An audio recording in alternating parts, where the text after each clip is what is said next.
Bapak-Ibu sekalian yang saya hormati, tentu tadi di awal Pak Deputi sudah menyampaikan profesi analis kebijakan sebagai sebuah profesi yang boleh dikatakan baru ya di Indonesia. Ini hari-hari ini saya kira sangat dibutuhkan. Nah, mengapa demikian, Ibu Bapak sekalian? Kalau kita amati ada berbagai macam faktor ya, ada berbagai macam elemen atau variabel yang membuat profesi analis kebijakan, keahlian menjadi seorang analis kebijakan itu sangat dibutuhkan. Tidak hanya bagi pemerintah, saya kira, tetapi bagi Indonesia, bagi masyarakat Indonesia secara keseluruhan. Yang pertama tentu kalau kita bicara tentang mengapa analis kebijakan dibutuhkan, ini kita bicara tentang globalisasi begitu ya. Globalisasi dengan berbagai macam konsekuensinya kemudian mempengaruhi kompetisi begitu. Jadi kita sebagai bangsa ini dihadapkan pada kompetisi dengan bangsa-bangsa yang lain untuk memenangkan persaingan. Jadi kemajuan yang kita peroleh tidak hanya kemajuan yang bersifat linier begitu ya, menjadi lebih baik dari waktu ke waktu, tetapi hari ini kemajuan yang kita peroleh itu mau tidak mau akan dibandingkan dengan kemajuan yang diperoleh oleh bangsa yang lain. Jadi setiap hari kita dihadapkan pada kompetisi yang makin meningkat, sehingga kalau bangsa Indonesia ini tidak didukung oleh sebuah kebijakan yang kondusif, yang mampu untuk membuat bangsa kita lebih kompetitif dibanding bangsa yang lain, tentu di dalam tadi konteks globalisasi kita akan kalah dibanding bangsa yang lain. Konsekuensinya apa, Bapak Ibu sekalian? Konsekuensinya kita akan dijadikan objek, salah satunya tentu objek itu yang sekarang ini yaitu menjadi pasar bagi bangsa-bangsa yang lain. Jadi ini sangat penting, kebijakan publik kita harus mampu membuat kita lebih kompetitif dibanding bangsa yang lain. Nah, isu yang lain yang membuat analis kebijakan ini dibutuhkan adalah perluasan urusan kepublikan.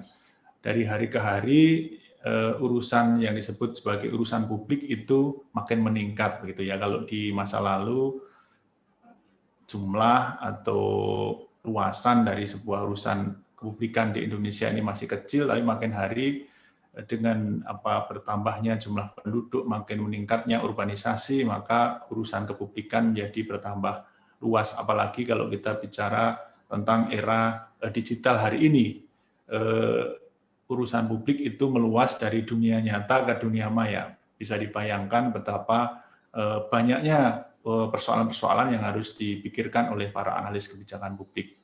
Nah, selain itu juga perluasan itu tidak hanya menjadi semakin besar apa yang diurus, tetapi juga persoalan itu menjadi dinamis. Masalahnya terus berubah dari waktu ke waktu, yang ini membutuhkan analis kebijakan untuk mengikuti hal tersebut.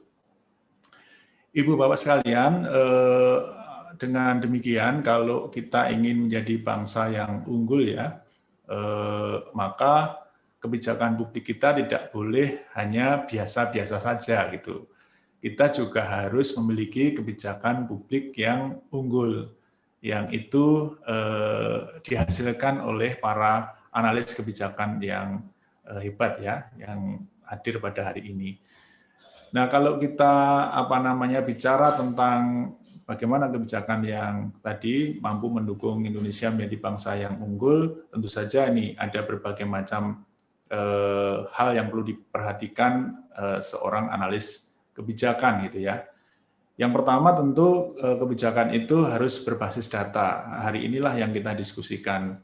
Kita tidak bisa lagi seperti di masa lalu di mana kebijakan publik itu berbasis pada intuisi, didasarkan pada ilham gitu ya. Tetapi hari ini kita harus menggunakan data untuk mendukung analisis kita, sehingga kita mampu memetakan apa itu persoalan yang konkret, yang nyata, kemudian dari situ dikembangkan menjadi rekomendasi-rekomendasi yang inovatif. Nah, sehingga dengan demikian kebijakan itu harus inovatif gitu ya. Kalau kita ingin maju, para analis kebijakan diharapkan mampu menyodorkan, merekomendasikan kebijakan-kebijakan yang penuh terobosan begitu ya, kebijakan yang berbeda, yang tidak biasa-biasa saja, sehingga inovasi sangat dibutuhkan di dalam kebijakan bagi bangsa yang unggul. Nah, dengan demikian kebijakan kita akan menjadi kebijakan yang kompetitif. Artinya apa, Ibu Bapak sekalian, para analis kebijakan diharapkan tidak hanya inward looking ya, tidak hanya membuat kebijakan itu memandang ke dalam saja. Namun demikian, analis kebijakan yang baik juga diharapkan lebih outward looking. Kalau kita membuat sebuah kebijakan yang kita harapkan memperbaiki kondisi masyarakat dari kondisi A ke kondisi B, namun demikian tentu saja apa yang kita lakukan itu tidak dibiarkan begitu saja ya oleh bangsa-bangsa yang lain. Tadi kita bicara tentang kompetisi. Kalau misalnya hari ini yang menjadi concern pemerintah adalah tentang bagaimana menarik investor agar mau masuk ke Indonesia, sehingga membuat berbagai macam kebijakan. Salah satunya misalnya adalah Undang-Undang Cipta Kerja itu, yang memudahkan investor untuk masuk ke Indonesia.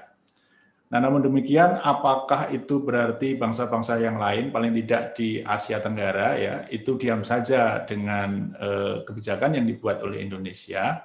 Tentu saja mereka tidak tinggal diam, mereka akan mempelajari dan kemudian mereka akan membuat adjustment ya, penyesuaian kebijakan mereka atas investasi. Karena mereka tahu kalau membiarkan Indonesia misalnya leading sendirian, investor akan semuanya datang ke Indonesia. Nah, hal-hal seperti ini akan terjadi terus-menerus Ibu Bapak sekalian, sehingga pesaing kita itu tidak akan tinggal diam, Singapura tidak akan diam begitu saja, Vietnam dan sebagainya, sehingga mereka membuat adjustment. Nah, kalau analis kebijakan kita itu hanya tadi inward looking, seolah-olah bahwa kalau kita sudah membuat kebijakan kemudian akan menyelesaikan masalah, tentu saja ini tidak akan selalu terjadi karena apa yang kita buat kemudian dihadang oleh kebijakan di negara yang lain. Nah, oleh karena itu poin yang terakhir yang penting untuk diperhatikan di sini adalah kebijakan yang dibuat oleh analis kebijakan kita ini harus yang agile gitu ya, yang mengikuti dinamika perkembangan, tidak hanya perkembangan internal di dalam negeri saja, tetapi juga perkembangan eksternal yang dilakukan di negara-negara yang lain. Jadi kita harus terus-menerus melakukan assessment, melakukan kajian atas kebijakan yang sudah kita buat. Kalau negara lain membuat kebijakan, kita harus memonitor, kita harus memantau. Monitoring dan evaluasi tidak hanya bersifat tadi progresif berjalannya waktu, tetapi kita harus melihat komparatif ya dengan negara-negara yang lain. Nah, sehingga dengan demikian kebijakan yang agile di sini adalah kebijakan yang tadi harus adaptif, harus kita sesuaikan dengan apa yang berkembang di tempat yang lain, agar asumsi-asumsi dasar dari kebijakan yang kita usulkan, yang kita rumuskan itu masih tetap relevan dengan realitas yang kita hadapi, begitu Ibu Bapak sekalian. Nah, agility di situ adalah terkait dengan bagaimana kebijakan itu harus adaptif ya, tidak hanya setelah dirumuskan diimplementasikan, tetapi kalau kita menghadapi tantangan di lapangan, kita harus siap untuk menyesuaikannya. Jadi inilah tantangan yang saya kira tidak mudah bagi para analis kebijakan karena diharapkan mampu merumuskan kebijakan-kebijakan dengan karakteristik kebijakan yang unggul, kebijakan yang mampu membawa Indonesia menjadi bangsa yang unggul.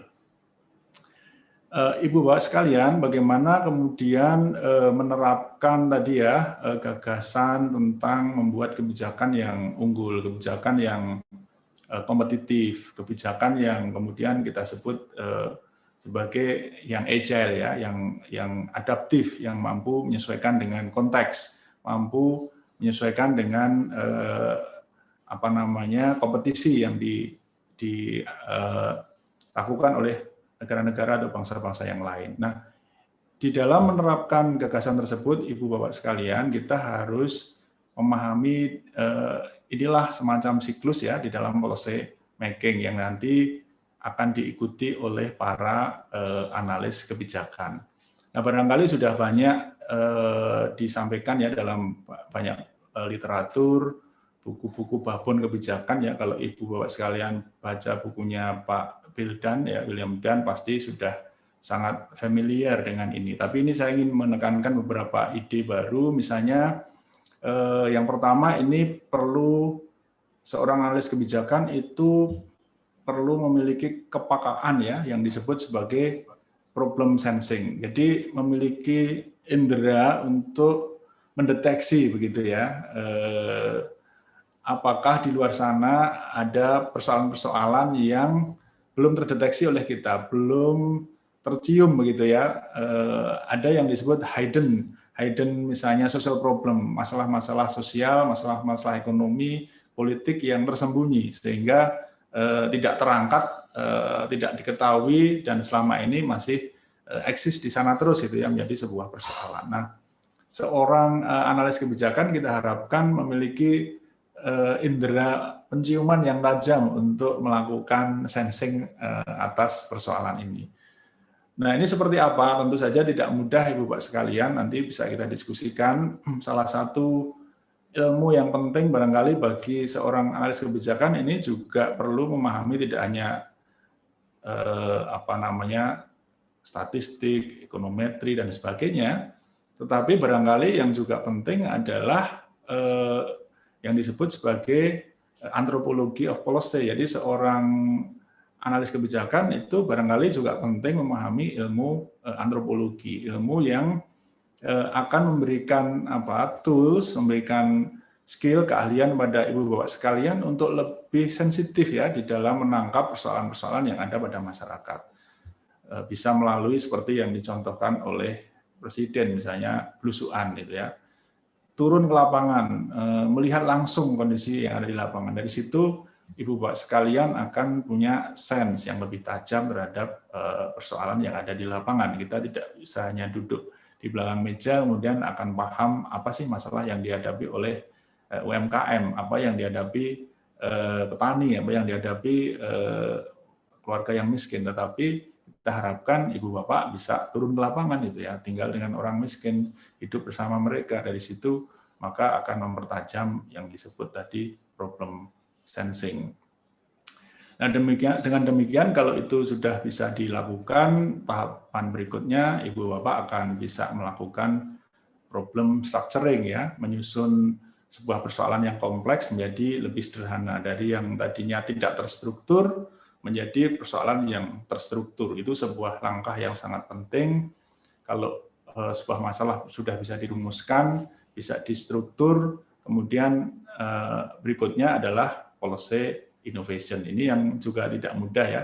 Di dalam siklusnya Bill Dunn, barangkali yang dia katakan adalah setelah merumuskan masalah, kemudian memunculkan rekomendasi-rekomendasi. Tetapi yang menjadi persoalan selama ini di dalam studi-studi kebijakan, seolah-olah rekomendasi itu sesuatu yang lebih bersifat pendekatannya incremental itu ya.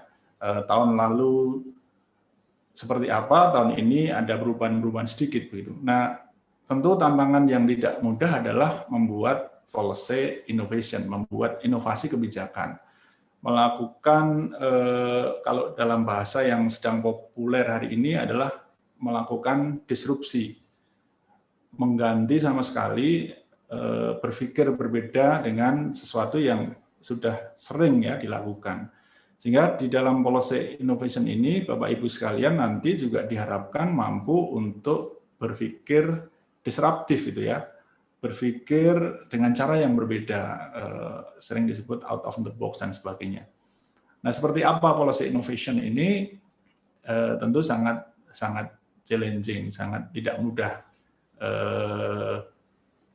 Dalam banyak kasus di Indonesia mungkin tidak banyak muncul policy innovation itu. Kemudian setelah itu baru recommendation. Kalau di dalam rekomendasi kemudian diimplementasikan ada persoalan, kita bicara tentang policy fixing, tentang bagaimana memperbaiki kebijakan. Ini saya kira juga fenomena yang cukup baru Ibu Bapak sekalian. Karena kalau kita menganut paradigma agile di dalam policy making tadi, seringkali paradigma lama itu kan mengatakan mestinya sebuah kebijakan sebelum diimplementasikan harus dijamin tidak ada yang salah itu ya, tidak ada yang keliru, semuanya sudah tertata rapi, sudah benar gitu. Tetapi realitas hari ini yang membutuhkan tadi kecepatan, membutuhkan respon terhadap sebuah masalah yang ada di lapangan, yang meskipun kita belum paham 100% terhadap persoalan itu, tetapi kita tidak bisa menunda-nunda persoalan tersebut, sehingga kita harus segera membuat policy, membuat sebuah kebijakan.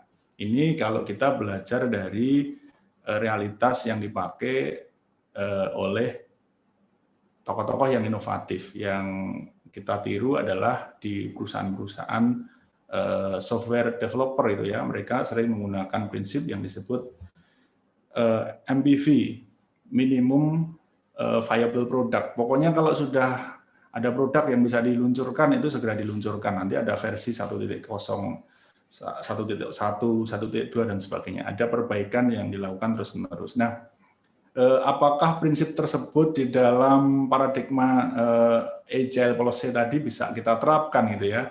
Sehingga di situ ada ruang untuk policy fixing, untuk perbaikan-perbaikan. Saya kira ini yang dialami, yang sedang dilakukan oleh pemerintah kita di dalam menghadapi pandemi COVID hari ini gitu.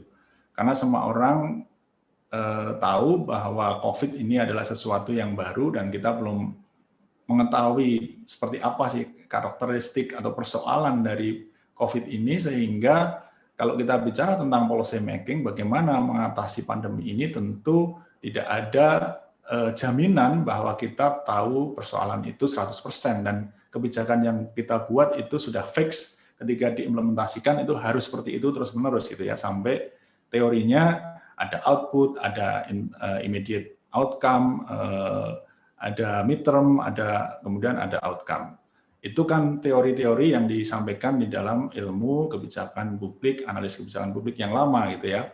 Tapi hari ini kita tidak memiliki kemewahan seperti itu. Kebijakan yang baru saja diputuskan, kemudian dilaksanakan, tiba-tiba asumsi-asumsi yang mengikuti kebijakan itu berubah. Oleh karena itu kebijakan juga harus berubah itu ya. Kalau kebijakannya tetap seperti yang dirancang di awal, berarti menjadi sudah tidak relevan.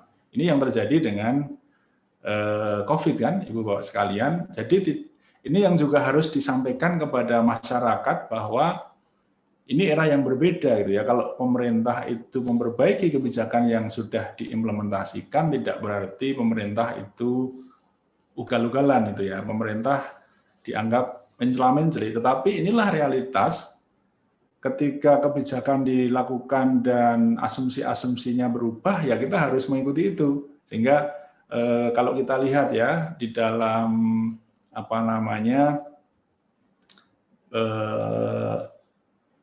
di dalam setahun terakhir bagaimana kita pemerintah menghadapi pandemi ini, Bapak Ibu akan bisa melihat bagaimana dinamika kebijakan itu, perubahan-perubahan yang dilakukan.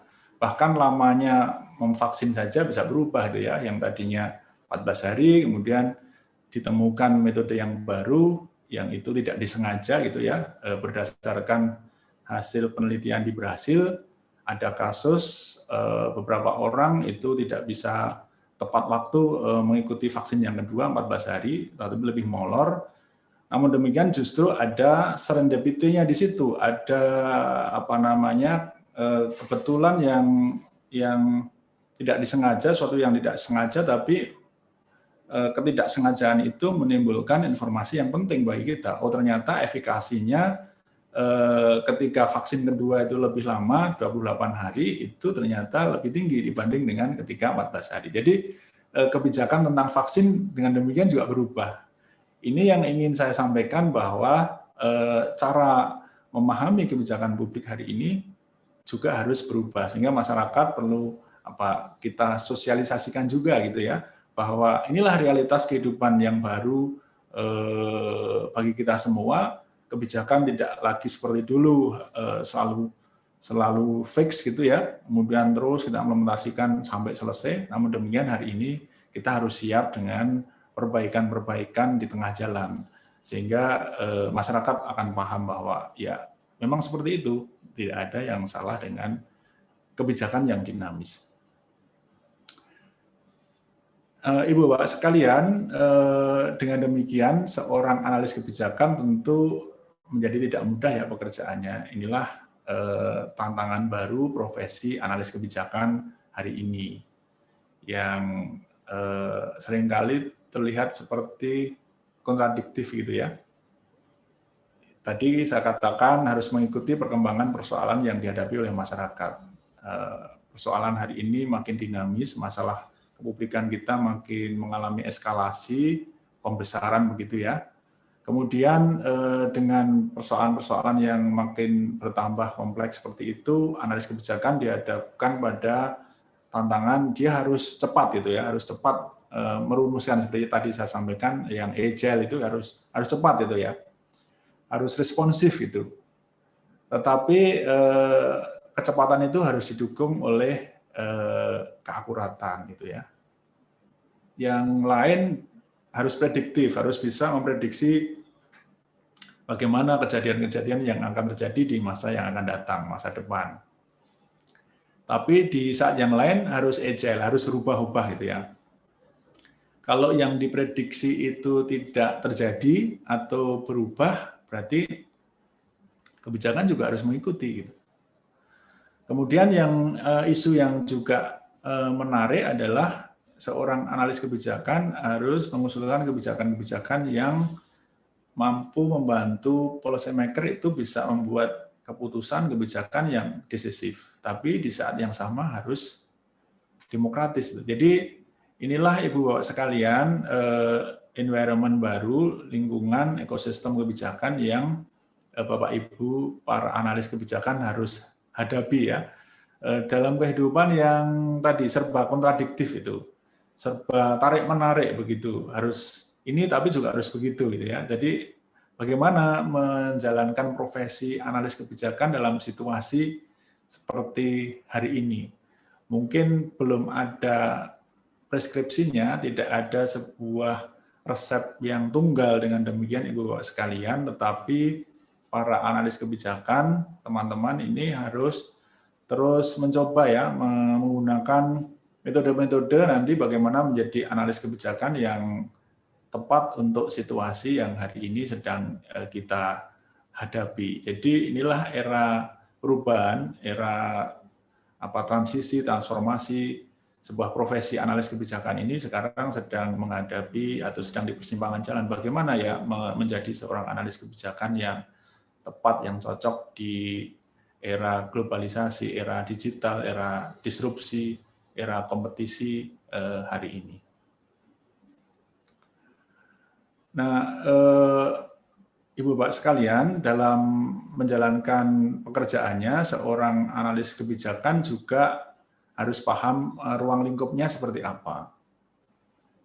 Yang pertama, seorang analis kebijakan ini harus tahu bahwa kebijakan publik itu ada dalam lingkup yang disebut sebagai lingkungan pemerintah itu ya. Jadi harus tahu tentang public policy and government relation. Kebijakan punya kaitan dengan keberadaan pemerintah. Kalau kita bicara tentang struktur, misalnya di pusat saja ada berbagai macam kementerian, sehingga seorang analis kebijakan yang bekerja pada sebuah kementerian mau tidak mau harus mampu memiliki pemahaman rekomendasi yang akan dibuat, analisis yang dibuat itu perlu mengkonsider, mempertimbangkan kebijakan yang dibuat oleh lembaga pemerintah yang lain gitu ya. Jangan sampai terjadi nanti zero sum game gitu. Rekomendasi yang kita buat justru merugikan tugas yang harus dicapai, misi yang harus dicapai oleh kementerian atau lembaga yang lain. Jadi inilah pentingnya nanti Ibu Bapak sekalian melakukan kolaborasi ya, sehingga tidak seperti hari ini misalnya tantangan yang harus kita hadapi seringkali analis kebijakan masih berpikir dalam silo-silo sehingga hanya memikirkan bagaimana keberhasilan kebijakan di satu sektor, tetapi kemudian ternyata berdampak pada sektor yang lain. Kalau situasi yang terkini, saya kira kita kemarin masih mengikuti ya perdebatan tentang impor beras misalnya.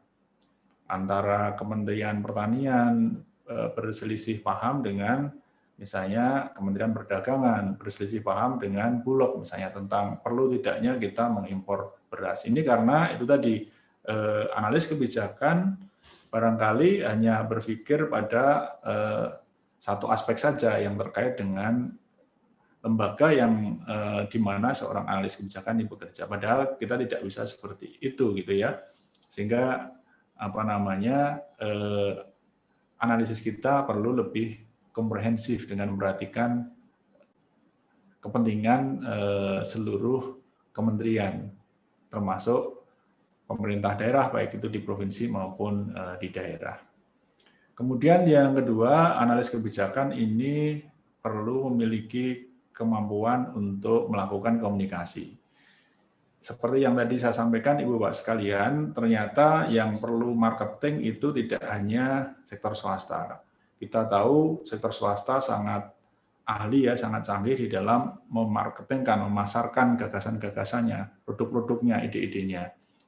Nah, sebuah kebijakan yang baik belum tentu sukses, belum tentu bisa diterima oleh masyarakat kalau tidak dimarketingkan tadi, kalau tidak disampaikan kepada masyarakat itu ya. Jangan sampai kemudian kebijakan yang diusulkan, rekomendasi yang disampaikan itu kemudian nanti di-frame secara berbeda gitu ya oleh publik. Nah, ini pentingnya komunikasi publik, komunikasi marketing publik ya bagi seorang analis kebijakan, bagaimana bisa menjual kebijakan itu. Seperti kemarin dalam kasus rancangan undang-undang Cipta Kerja misalnya, ini kan semua orang saya kira sepakat bahwa tujuan kebijakan itu baik gitu ya, tetapi kemudian karena komunikasi publiknya yang kurang pas itu menimbulkan gejolak di tengah-tengah masyarakat, seolah-olah undang-undang Cipta Kerja ini akan menimbulkan kerugian bagi banyak orang. Nah, ini contoh bagaimana Ibu Bapak sekalian kita perlu melakukan marketing, tidak hanya di dalam negeri, tidak hanya inward looking, tetapi seringkali kebijakan yang kita buat ini akan punya implikasi pada kepentingan negara lain yang mereka juga tidak tinggal diam. Bagaimana kalau kita mengikuti perang terkait dengan framing dan reframing minyak sawit kita itu ya. Ini tentu terkait dengan perang opini ya, tidak hanya di level nasional tetapi di level internasional. Sehingga seorang analis kebijakan perlu memikirkan ini, bagaimana mengkomunikasikan sebuah usulan kebijakan, rekomendasi kebijakan, apalagi kalau tadi kita bicara tentang policy innovation, kebijakan yang baru, kebijakan yang berbeda sama sekali dengan sebelumnya, tentu tidak mudah kemudian untuk memarketingkan kebijakan itu. Contoh yang dilakukan oleh Kementerian Dikbud misalnya ya, Pak Mas Menteri Mas Nadiem Makarim ini banyak berusaha membuat inovasi-inovasi dalam bidang pendidikan. Namun demikian tentu tantangannya tidak mudah ya, karena masyarakat kita sudah terbiasa melihat pendidikan itu dengan pola yang sudah puluhan tahun dipahami bahwa pendidikan yang baik itu seperti yang selama ini kita miliki. Begitu dikenalkan cara pendidikan yang baru, tentu akan banyak muncul resistensi, penolakan-penolakan. Nah, ini tantangannya adalah bagaimana kemudian mengkomunikasikan gagasan inovasi kebijakan yang dilakukan oleh Mas Menteri Nadiem ini kepada masyarakat luas. Kemudian yang ketiga, lingkupnya juga terkait dengan government affairs and public policy. Jadi terkait dengan berbagai macam persoalan yang dihadapi oleh pemerintah. Yang tadi saya sampaikan, hari ini yang disebut sebagai masalah publik itu terus berkembang dari waktu ke waktu, sehingga tugas dari analis kebijakan harus punya tools untuk bisa memahami apa saja persoalan baru yang harus direspon oleh pemerintah lewat sebuah kebijakan. Terakhir adalah tentang makin meningkatnya filantropi, makin meningkatnya altruisme di tengah-tengah masyarakat, sehingga Kalau kita bicara tentang tadi policy innovation, karena setiap kebijakan itu membutuhkan sumber daya, baik itu sumber daya yang bersifat anggaran, sumber daya manusia, teknologi, dan sebagainya, dan kita tidak bisa hanya berpikir seolah-olah sumber daya tersebut hanya berasal dari pemerintah saja. Nah, kuliah kita pagi hari ini juga bagian dari public policy and philanthropy itu gitu ya. Ini bisa diselenggarakan karena ada Tanauto Foundation yang kemudian mendukung terselenggaranya kuliah ini. Nah, oleh karena itu ke depan saya kira analis kebijakan perlu berpikir lebih luas, lebih kreatif. Ketika merancang sebuah policy tidak harus berasumsi bahwa semua hal itu akan dilakukan oleh pemerintah. Bisa saja policy itu memberikan ekosistem, memberikan ruang saja yang kemudian masyarakat bisa terlibat di dalam menyelenggarakan atau mencapai tujuan-tujuan yang dirancang dari sebuah kebijakan. Kalau kita bicara tentang pendidikan misalnya, kita bisa mengundang ya banyak aktor yang lain untuk terlibat. Misalnya di Visipol sebagai contoh, kami punya sebuah mata kuliah baru namanya kecerdasan digital itu, yang tentu dosennya sendiri saja belum tentu paham apa itu kecerdasan digital. Namun demikian, karena kita ingin memberikan bekal bagi mahasiswa agar mereka paham tentang era baru digital hari ini, kemudian kita rancang kuliah, tapi yang memberikan kuliah bukan para dosen sendiri, tetapi kita undang para CEO dari global dan nasional tech company, dan mereka lah yang kemudian memberikan kuliah itu. Itu artinya apa? Artinya analis kebijakan hanya merancang sistemnya, kemudian sumber daya bisa kita datangkan dari mana-mana. Nah, dari diskusi yang awal ini tadi, Ibu Bapak sekalian, saya ingin menyampaikan kepada para analis kebijakan di sini bahwa Ibu Bapak sekalian sekarang hidup dalam paradigma kebijakan yang baru gitu ya. Kalau dulu kebijakan itu intuitif itu ya, berdasarkan pada imajinasi, pada wahyu begitu. Mimpi-mimpi, tiba-tiba tidur bermimpi, punya ide, kemudian dilakukan. Kemudian Charles Limbaugh mengenalkan yang disebut molding through ya, kebijakan yang bersifat inkremental, paradigmanya itu inkremental. Kalau membuat kebijakan ya berbasiskan pada yang sudah itu. Kalau tahun lalu seperti ini, tahun ini kita perbaiki, tambah sedikit, sehingga makin hari makin baik. Itu pun sudah cukup lumayan membuat masyarakat menjadi lebih baik.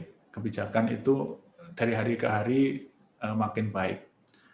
Nah, yang paradigma yang ketiga yang disebut sebagai data driven policy making. Kebijakan publik tidak hanya intuitif, tidak hanya inkremental, tetapi kemudian didorong agar lebih inovatif itu ya, dengan yang disebut evidence based policy itu.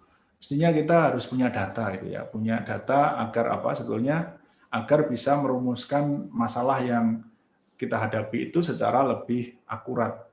Kalau masalahnya sudah dirumuskan dengan akurat, 50% persoalan itu sudah kita selesaikan. Yang 50% adalah kemudian bagaimana membuat kebijakan untuk menghadapi masalah yang sudah kita rumuskan tersebut. Nah, ini adalah era kelahiran evidence based policy yang tahun 80-an saya kira, ketika Tony Blair ya, Partai Buruh di Inggris itu memenangkan persaingan dengan Partai Konservatif pertama kali setelah lama sekali Margaret Thatcher berkuasa. Kemudian Tony Blair, Partai Buruh, ingin membuat ide-ide baru dengan mengusulkan yang disebut sebagai evidence based policy, dan kemudian berkembang sampai hari ini.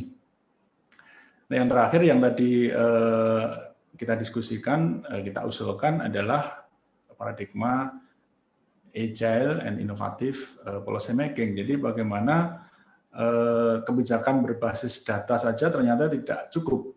Membuat kebijakan yang benar saja itu tidak cukup ya. Kalau kita belajar dari kasus-kasus di dunia nyata itu, Ibu Bapak sekalian, bagaimana perusahaan-perusahaan besar yang dia tidak salah itu ya, dia selalu memperbaiki produk-produknya, buat kebijakan-kebijakan baru untuk improvement.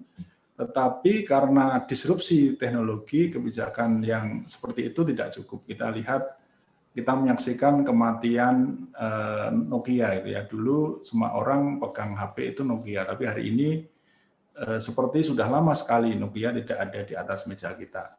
Mereka tidak melakukan kekeliruan, tetapi ada yang menyeruak, ada yang baru, yang memunculkan ide-ide yang baru.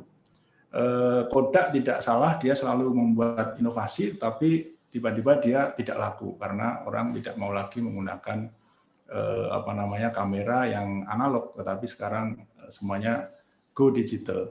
Nah, barangkali nanti sebentar lagi akan ada cerita di jalan-jalan tidak ada lagi mobil Toyota karena akan didisrupsi oleh Tesla. Nah, ini adalah contoh Ibu Bapak sekalian, melakukan hal yang benar saja itu tidak selalu membuat kita bisa hidup kompetitif dibanding bangsa yang lain, apalagi membuat kebijakan yang keliru gitu ya. Nah, PR-nya adalah kita perlu bergerak ke paradigma yang keempat ini. Memang betul kita harus buat kebijakan tadi berbasis data, harus lebih baik dari waktu ke waktu. Tentu saja penting intuisi seorang analis kebijakan, tapi pada saat yang sama dituntut kebijakan itu harus agile dan inovatif. Karena kalau tidak seperti itu, contoh-contoh yang tadi saya sampaikan, meskipun itu terjadi di dunia swasta, di sektor private, tetapi tidak akan terjadi di dunia publik juga, bahwa kita akan menjadi bangsa yang dipecundangi oleh bangsa-bangsa yang lain kalau kebijakan kita itu gitu-gitu saja gitu ya. Memang kita lakukan makin hari makin baik, tapi negara lain itu tidak hanya berjalan tapi meloncat gitu ya, jauh di depan kita. Nah, sehingga analis kebijakan perlu memahami kita sekarang memasuki era yang disebut agile and innovative policy making. Nah, agar bisa melakukan atau bisa sukses ya di dalam embracing tadi paradigma agile and inovatif itu, Ibu Bapak sekalian perlu mengetahui bahwa karakteristik pekerjaan analis kebijakan itu gabungan dari berbagai macam keahlian yang ada di sini, Ibu Bapak sekalian. Analis kebijakan itu adalah seorang teknokrat karena dia bekerja berbasiskan pada ilmu pengetahuan tertentu, bisa ilmu ekonomi, ya, bisa ilmu politik, bisa ilmu teknologi gitu. Kalau Anda menjadi analis kebijakan di kementerian yang memperbaiki kebijakan di bidang teknologi. Tapi pada saat yang sama juga seorang peneliti. Peneliti ini logika kerjanya saya kira jelas itu ya, secara sistematis ingin menjelaskan realitas sosial itu dimulai dari merumuskan apa itu masalahnya, mengumpulkan data, menganalisis, baru menarik sebuah kesimpulan untuk bisa menjelaskan realitas sosial yang ditelitinya. Dari situ bisa memahami hubungan sebab akibat mengapa sebuah persoalan itu muncul. Setelah itu baru kalau kita bicara upaya untuk mengatasi, kita rumuskan rekomendasi. Jadi rekomendasi tidak datang tiba-tiba, tapi berbasis pada pemahaman yang sistematis, yang berbasis pada data-data, ada bukti-bukti empiris, kemudian dari situ baru bicara tentang rekomendasi. Yang ketiga, seorang analis kebijakan ini juga seorang aktivis, karena kita tidak hanya diam saja begitu ya. Kalau sudah rekomendasi disampaikan diam saja, tetapi kalau rekomendasi disampaikan tidak direspon, Ibu Bapak sekalian bisa kemudian berusaha untuk mengaruhi opini publik gitu ya, dengan berbagai macam cara, lewat berbagai macam forum, bisa menulis opini di koran, bisa menyampaikan opini di media sosial dan sebagainya. Nah, yang terakhir, analis kebijakan juga seorang politisi, harus tahu siapa stakeholder yang punya peran vital yang penting untuk didekati, kepada siapa rekomendasi diberikan, bagaimana narasinya, kapan momentum yang tepat untuk memberikan rekomendasi agar tadi sebuah rekomendasi bisa didengar dan diadopsi oleh policy maker. Jadi inilah paling tidak 4 keahlian pokok yang perlu dimiliki oleh seorang analis kebijakan. Nah, kemudian kalau kita bicara tentang hal-hal yang praktikal ya, skill yang dibutuhkan oleh seorang analis kebijakan tentu adalah kemampuan dasar, pertama itu kemampuan dasar riset dan metodologi. Tadi saya sampaikan analis kebijakan itu adalah seorang peneliti, maka tentu saja harus tahu tentang bagaimana melakukan penelitian dengan benar. Harus tahu ilmu statistika dasar, harus senang pada data-data kuantitatif itu ya. Kemudian harus tahu ilmu komunikasi, diplomasi, networking. Harus melakukan comparative studi yang tadi saya sampaikan, kita jangan melakukan reinventing the wheel gitu ya. Kalau sudah ada orang lain membuat ide tersebut, tentu saja kita tidak harus memulai dari nol gitu ya. Kita bisa mengambil inspirasi, misalnya di negara-negara yang sudah maju di depan kita, kemudian bagaimana memperbaiki ide-ide tersebut lebih kontekstual dengan yang ada di negara kita. Yang lain, seorang analis kebijakan juga memulai kerjanya itu dengan design thinking, bagaimana proses untuk melakukan riset itu dimulai dari tadi yang saya sampaikan di awal, mulai dari sensing the problem, bisa mendeteksi ada persoalan. Kemudian kalau sudah dideteksi ada persoalan, bagaimana mengatasi atau memahami persoalan itu dulu, kemudian mengembangkan ide-ide untuk mengatasi hal tersebut, melakukan uji coba, dan seterusnya, sampai kemudian ditemukan rekomendasi yang paling akurat. Dan tentu ada skill-skill yang lain, hard skill ini, penguasaan ilmu ICT ya, bisa mengoperasikan komputer sendiri, software statistik sendiri, dan sebagainya. Dan tidak lupa hari ini yang juga penting adalah visualisasi data. Bagaimana agar data-data yang sudah dikumpulkan itu bisa ditampilkan dengan cara yang menarik gitu. Karena data yang bagus, tapi kalau tidak ditampilkan dengan cara yang tepat, maka bisa jadi tidak dipahami oleh policy maker. Padahal kita semua tahu policy maker yang diharapkan membuat kebijakan-kebijakan yang tadi inovatif, tentu waktunya sangat singkat, kemudian juga kompetitif, memikirkan berbagai macam isu yang lain, tidak hanya isu yang disampaikan oleh Bapak Ibu aja, sehingga cara menampilkan data ini menjadi isu yang penting. Nah, terkait dengan kemampuan dasar riset dan metodologi, inilah tahapannya, Ibu Bapak, mulai dari menemukan masalah, menjelaskan tujuan, apa manfaatnya, dampaknya, kemudian action item ya, apa saja langkah-langkah yang harus dilakukan, kemudian nanti output program atau kebijakan yang bisa dirumuskan berdasarkan data. Saya kira ini Ibu Bapak sekalian sudah cukup familiar, tidak perlu saya diskusikan panjang lebar. Jenis data apa, kalau kita bicara statistik dasar, analis kebijakan ini perlu paham hal-hal yang elementer seperti ini.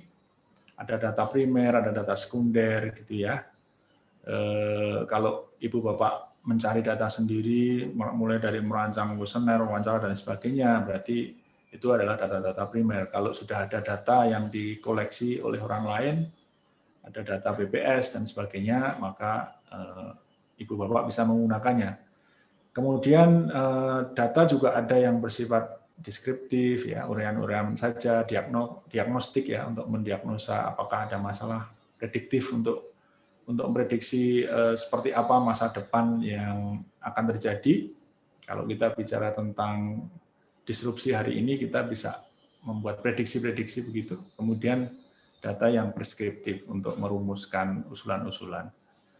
Ada statistik Deskriptif saya kira ini semuanya sudah tahu, min, median, dan seterusnya. Kalau konstruksi model statistik, Ibu Bapak sekalian perlu paham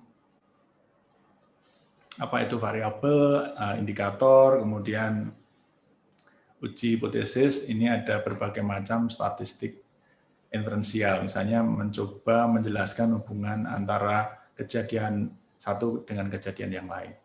Nah, softwarenya yang biasa dipakai adalah SPSS.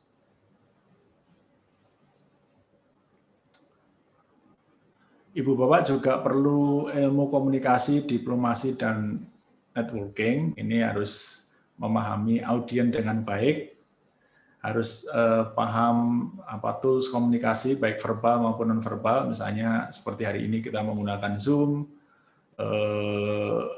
agar convincing ini bagaimana cara berpakaian yang tepat, cara mengomunikasikan gagasan dengan email, dengan WA, dan seterusnya. Yang ini perlu dikenali, perlu dipahami oleh analis kebijakan gitu ya, sehingga nanti saran-sarannya bisa dibaca, bisa didengar, dan kemudian tentu saja harapannya diadopsi oleh policy maker. Kemudian Ibu Bapak juga perlu ilmu managing stakeholder ini ya. Bridging resources yang dimiliki institusi dan ekspektasi dari stakeholder. Jadi seperti yang tadi kami sampaikan, kalau kita bicara tentang sumber daya, baik anggaran, SDM, teknologi, tidak hanya pemerintah, Ibu Bapak sekalian nanti bisa memikirkan dari mana sumber daya itu bisa diperoleh gitu ya. Kemudian itu bisa dilakukan dengan cara networking. Kemudian ilmu yang lain yang penting di dalam kerja analis kebijakan ini adalah komparatif case study Ibu Bapak sekalian. Yang pertama adalah memahami sebuah kebijakan ini secara utuh gitu ya. Misalnya kalau isunya kebijakan penanggulangan kemiskinan, Ibu Bapak bisa membuat kemudian sebuah komparasi bagaimana variasinya di berbagai macam daerah di Indonesia. Sehingga nanti akan diperoleh inspirasi ya, mengapa di sini berhasil, mengapa di sana tidak, apa variabel-variabel yang penting yang membuat sebuah program itu bisa bekerja dengan baik. Kita juga bisa membuat komparasi pada level ASEAN misalnya, bagaimana negara-negara di ASEAN itu berhasil atau juga gagal di dalam membuat kebijakan anti kemiskinan. Dan pada level yang lebih luas, Ibu Bapak bisa membuat komparasi di level internasional. Nah, dengan demikian, kalau kita menggunakan teknik ini, comparative study, nanti Ibu Bapak ketika menyodorkan sebuah rekomendasi itu policy maker yang kita beri rekomendasi itu punya gambaran yang komprehensif, sehingga usulan kita itu menjadi lebih convincing karena sudah dibandingkan di berbagai level gitu ya, mulai dari level nasional, regional sampai level internasional. Ini metode yang sederhana, tetapi saya kira akan sangat ampuh untuk bisa mempengaruhi seorang policy maker ketika Bapak Ibu sekalian sebagai analis kebijakan itu membuat sebuah rekomendasi. Yang teknik yang lain Ibu Bapak sekalian yang perlu dikuasai oleh analis kebijakan adalah ketika menyampaikan rekomendasi itu kepada policy maker ini perlu visualisasi data agar tidak wordy, agar tidak terlalu banyak narasi karena ada kecerdasan orang berbeda-beda ya, minat orang berbeda-beda. Kalau policy maker Anda itu tidak suka membaca yang panjang lebar, naratif, tidak suka memberi stabilo sendiri, maka Anda yang harus menstabilo dalam bentuk visualisasi data seperti ini.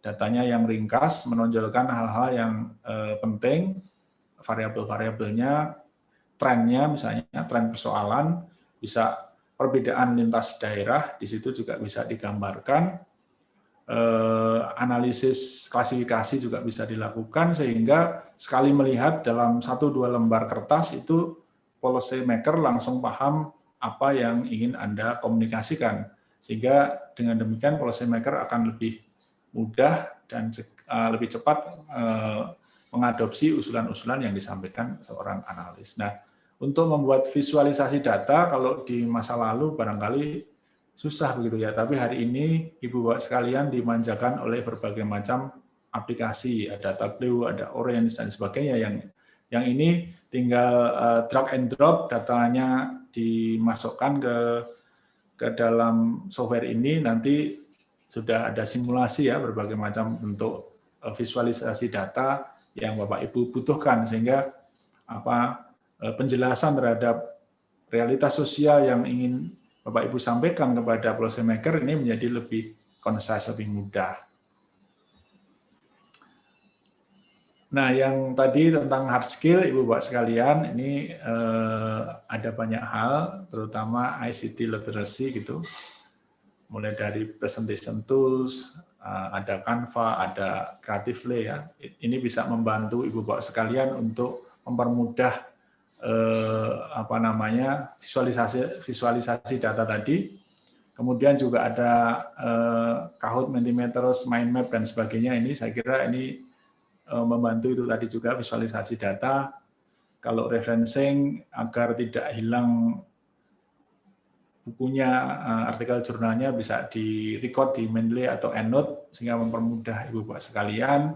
Kalau membuat polling bisa survei Monkey dan sebagainya. Jadi saya kira ini adalah berbagai macam keahlian yang Ibu Bapak sekalian perlu menguasai, termasuk kalau kita bicara writing skill, bagaimana menulis policy brief, policy note, policy paper dan sebagainya. Nah, keahlian yang lain Ibu Bapak sekalian yang sederhana tapi penting kalau nanti akan memulai problem sensing ini adalah yang sering disampaikan, yang sekarang ini sering dipakai adalah yang disebut design thinking ya. Design thinking ini dikembangkan pada tahun 1960-an ya, saya kira. Bapak barangkali para sarjana administrasi publik, administrasi negara, MKP itu tidak asing dengan nama Herbert Simon ya, pemenang Nobel, seorang ekonom tapi memenangkan Nobel di bidang administrasi publik karena dia menulis sebuah buku tentang bounded rationality yang juga penting untuk ilmu analisis kebijakan ini. Nah, selain bukunya itu, saya kira Pak Herbert Simon ini juga menulis sebuah buku tentang The Science of Artificial begitu. Nah, di dalam bukunya The Science of Artificial itu dia mengembangkan ide yang disebut sebagai design thinking. Ada tujuh langkah yang diusulkan oleh Pak Herbert Simon, tapi kemudian dalam perkembangannya di dunia kekinian, design thinking yang diideasi oleh Herbert Simon ini, salah satu tokoh penting dalam bidang ilmu administrasi publik adalah menjadi 5 tahapan ya. Yang pertama adalah empathize, kemudian define, ideate, prototype, kemudian testing. Jadi tentu saja meskipun ini kelihatannya linear dari satu tahap ke tahap yang lain, kalau Bapak Ibu lihat gambar yang bulat-bulatnya itu sebetulnya dalam setiap tahap bisa kembali ke tahap yang lain. Kalau dari empathize ke define itu dibutuhkan kembali ke awal lagi, itu bisa dilakukan. Jadi intinya adalah empathizing ini bagaimana berempati, kira-kira begitu ya. Kalau kita ingin merumuskan sebuah kebijakan, harus dimulai dengan memahami masalah itu secara lebih baik. Nah, caranya bagaimana? Kita perlu pendekatan yang tadi saya sampaikan bersifat antropologis. Ibu Bapak sekalian perlu menyelami begitu. Kalau kita bicara tentang kemiskinan, tidak hanya angka-angka saja, tetapi barangkali penting untuk berdialog dari hati ke hati, gimana orang miskin memahami persoalan kemiskinannya. Nah, di situ Bapak Ibu sebagai seorang policy analis kemudian akan punya empati terhadap persoalan yang mereka hadapi, dan itu akan bisa membantu analis itu merumuskan masalah kemiskinan menjadi lebih akurat. Kemudian tahapan berikutnya adalah define, mendefinisikan masalahnya, isu kemiskinan itu apa, kemudian mengembangkan ide-ide, Kemudian prototyping, membuat prototipe kebijakan, usulannya seperti apa, kemudian itu diuji coba atau piloting. Ini adalah metode yang kita sebut design thinking yang hari ini sangat terkenal karena sering dipakai oleh perusahaan software engineer ya, software developer untuk mengembangkan produk-produk mereka yang tadi kita sebut inovatif dan kompetitif. Nah, sehingga metode ini bisa nanti dipakai oleh Ibu Bapak sekalian juga di dalam merumuskan ide-ide kebijakan publik yang baru. Izin Prof. Erwan mengingatkan Ya. mungkin dalam 10 menit. Oh baik, Mas Afi. Terima kasih.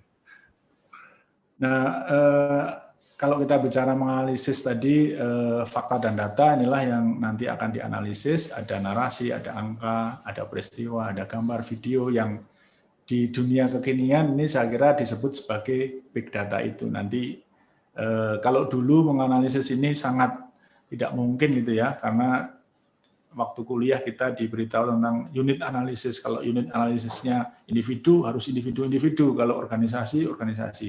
Tapi hari ini kita sudah beyond itu semua. Kita bisa bicara tentang big data, di mana semua data ini bisa kita analisis dengan crawling, dengan software, kemudian tadi dengan berbagai macam metode yang sudah saya sampaikan di depan, ada Orange, Tableau dan sebagainya, itu bisa dianalisis dengan sangat mudah. Nah, ini contoh-contoh penggunaannya Ibu Bapak sekalian. Ini kasus isu kesehatan di Yogyakarta itu ya, kalau menggunakan social network analysis akan nampak seperti ini, akan nampak peta, kemudian persoalan, skala persoalannya begitu, siapa aktor-aktor penting di dalam peta tersebut itu langsung muncul di depan monitor Ibu Bapak sekalian, sehingga ini mempermudah kerja seorang analis kebijakan. Nah, nanti Ibu Bapak sekalian bisa menggunakan SNE ini, menggunakan data, big datanya tadi adalah menggunakan data Twitter gitu ya. Nah, betapa sekarang bisa seperti itu. Ini adalah contoh kasus video, film, bisa konten analisis, bagaimana video ini merekam persoalan masyarakat pada saat pandemi ya. Jadi realitas sosial sudah direduksi dalam bentuk video, dalam bentuk film, nanti analis kebijakan bisa kemudian memahami ini, merumuskan masalahnya dengan lebih mudah.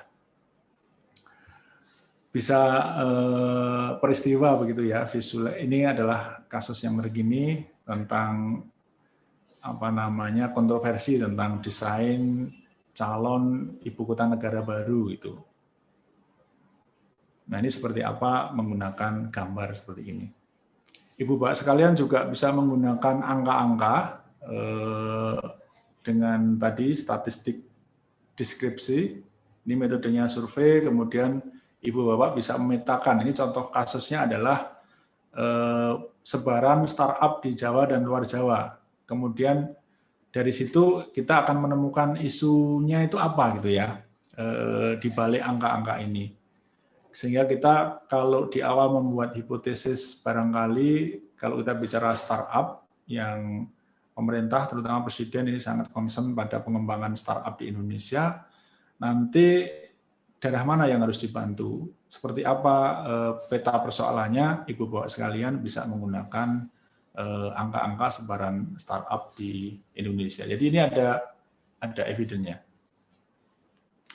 Bisa menggunakan narasi. Kalau narasi ini dibantu oleh CAT itu ya, Corpus Assisted Discourse Studies begitu. Ini juga dari Twitter datanya. Kemudian nanti akan dipetakan narasi yang sering muncul seperti apa. Ini contoh narasi yang muncul ketika terjadi bencana itu, yang masih dipahami sebagai bahwa bencana itu adalah kutukan dari Tuhan. Nah, ini bagaimana analis kebijakan merumuskan persoalan ini, dan bagaimana tadi kita bicara tentang campaign ya, kampanye, bahwa sebenarnya bencana ini sebagai sebuah peristiwa alam yang ada siklusnya, bagaimana memitigasi, mencegah agar hal itu tidak terjadi. Ini Ibu Bapak sekalian bisa menggunakan contoh menggunakan data narasi. narasi juga bisa menggunakan dipakai untuk memetakan persoalan yang terkait dengan apa namanya atau data-data yang muncul di artikel jurnal ya. Nah, kalau kita ingin tahu mengapa riset di Indonesia tidak berkembang, ini bisa membantu kita memetakan di negara lain bagaimana mereka mengembangkan riset, bagaimana narasinya dan seterusnya. Nah, cara-cara yang lain yang praktis, Ibu Bapak sekalian, nanti sebagai analis kebijakan, kalau ingin membuat rekomendasi, juga bisa menggunakan tadi analisis pembatasan masalah. Masalahnya kompleks, tapi kemudian Ibu Bapak bisa mendefinisikan masalah itu secara sederhana. Kalau kita bicara kemiskinan, tentu saja sangat kompleks, tapi kemudian bisa didefinisikan kemiskinan itu sebagai problem, misalnya lack of skill. Oh, ternyata ini masalah orang miskin tidak punya keahlian. Nah, kalau sudah dibatasi pada isu keahlian, intervensinya, rekomendasinya menjadi jelas bagaimana melatih orang-orang miskin ini agar punya skill yang lebih baik. Kemudian juga bisa namanya analisis klasifikasional. Persoalan yang kompleks itu bisa Bapak Ibu klasifikasikan secara sederhana sebagai masalah desa dan kota, sebagai masalah kelompok umur, sebagai masalah Jawa dan luar Jawa, sehingga kita bisa mengklasifikasikan menurut berbagai macam variabel ya, bisa variabel regional, bisa variabel usia, bisa variabel gender dan sebagainya. Dan yang terakhir, Ibu Bapak juga bisa menggunakan analisis komparatif agar bisa membaca data dengan mudah ya. Komparasinya tadi contohnya bisa bermacam-macam, bisa waktu dulu dan sekarang, bisa regional, antar nasional, regional, dan internasional, dan sebagainya yang tadi sudah kami contohkan.